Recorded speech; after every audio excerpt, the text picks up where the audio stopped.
Joey, a lot of Tim reckons you were doing your hair. That's why you were late. Why were you late?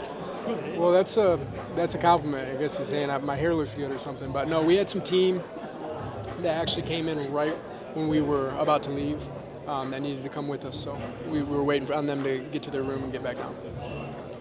I feel like there's been a change in both of you over the last couple of days. Is that just the price of making weight, or is it that we're so close to fighting? I've got no problem making weight.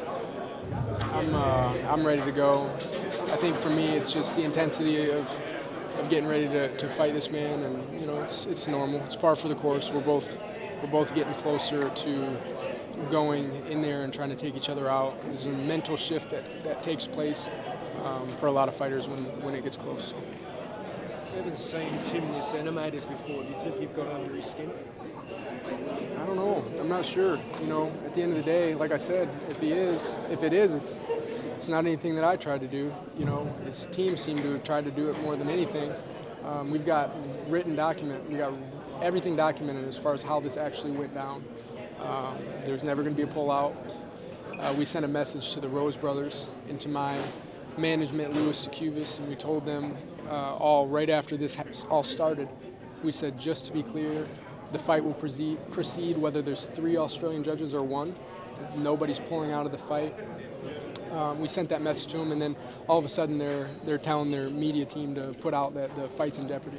And then Tim's over here, on phone calls saying that he was worried I might be pulling out. And now he's sitting up here saying that that's something that he's legitimately taking away from all this, that I was considering pulling out.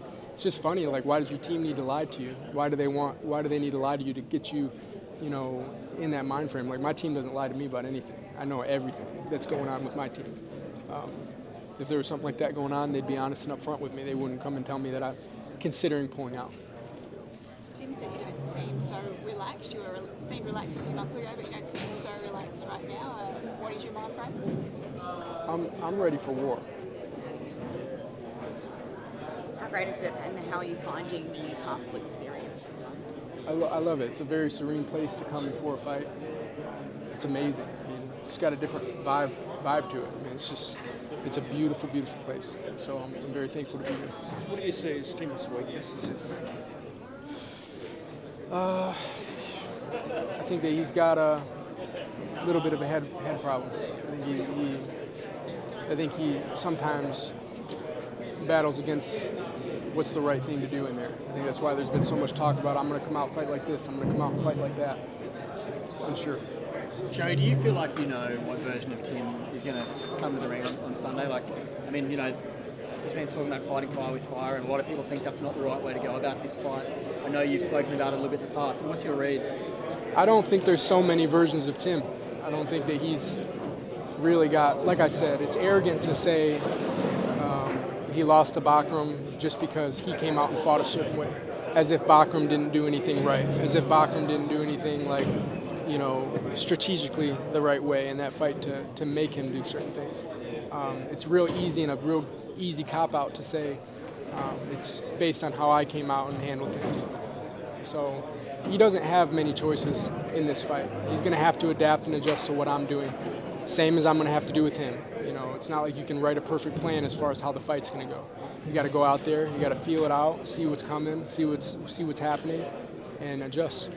Do you think that head noise of Tim's is growing louder as we get closer to the fight and coming off the back of the consecutive losses? I have absolutely no idea. Not in his head. I think he sounds things I can pick up on. It just seems like he answers questions very differently every time he answers them. It makes me think he might be a little bit unsure. Can't read into that too much. It could be strategic. But regardless, he says he's not focused on me, and he's focused on, but I'm very, very, very focused on Tim Tzsyu. I've trained, ate, slept.